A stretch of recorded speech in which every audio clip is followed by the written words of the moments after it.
The origins of the Merkaba, the Batmobile analogy, and the Merkaba central unit. Just like Batman has a Batmobile that secretly houses different vehicles and functions, so too does the Merkaba house multiple prototypes within a central intelligence unit. This unit exists in hidden dimensions, unseen yet always operational. According to ancient echoes, the central sun itself is the secret birthplace of the Merkaba. But this truth stretches deeper. Something enormous occurred long ago. Merkabas were deployed, contracted, and seeded throughout the universe. The Merkaba is not a toy, not for personal pleasure alone. It must be contracted by the Oversoul, your higher divine registry, to activate correctly. Parthenogenesis, the first birth of Merkaba parthenogenetic women, self-birthing mothers, gave rise to the first Merkaba prototypes, living vehicles. These weren't machines, but biocosmic wombs of light that could self-generate, self-travel, and self-heal. Their very existence was an act of parthenogenesis creation, the universe conceiving itself. The Merkaba Wars, when energy became the prize. Once upon a time, there were the Merkaba Wars, a galactic conflict, not over territory, but over energy. Energy is the true currency of the universe. And here was the problem. Beings with low moral inclinations somehow wielded enormous energy reserves.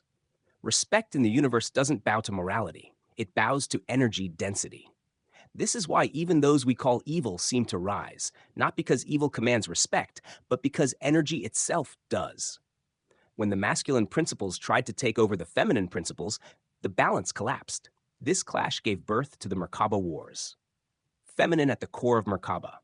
At its outer layer, the Merkaba presents itself as masculine, structured, angular, directive, but deeper within.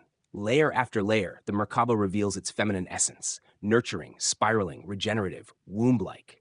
The secret truth, the Merkaba is feminine at its core. The masculine layer is a protective shell, but the true engine of life is feminine. The chicken or the egg, a cosmic puzzle. Now, let's compare with the ancient question. Which came first, the chicken or the egg? If the egg came first, what laid it? It must have been a parthenogenetic chicken. No rooster needed. If the chicken came first, then it was a parthenogenetic mother, self-born and self-sustaining. Either way, the rooster is secondary, not primary. The first spark was parthenogenesis.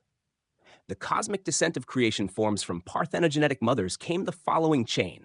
1. Androgens, balanced beings of both polarities, able to serve as gatekeepers between prototype worlds and biological realms. 2. Hermaphrodites, more specialized dual carriers of seed and womb. 3. Men, born later as a disposable yet necessary template, designed to carry the principle of sacrifice and linear energy projection. The male biological template has limited circuitry. It cannot close the regenerative loop by itself. This is why men are prone to sacrifice, metamorphosis, and transformation, but not infinite regeneration. The feminine circuit and the mystery of regeneration. The feminine body is a closed-loop circuit. It generates, regenerates, and recycles energy. The male body is a half-circuit, a spear, not a womb.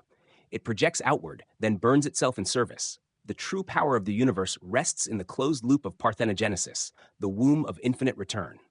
Final secret. Energy as the universal law, everything, the wars, the prototypes, the principles, reduces to this. The Merkaba is energy made form. The feminine principle births it. The masculine principle carries it. And together, they generate the eternal dance of sacrifice, regeneration, and evolution. But never forget, the core of the Merkaba is the feminine mystery, the parthenogenetic womb of light.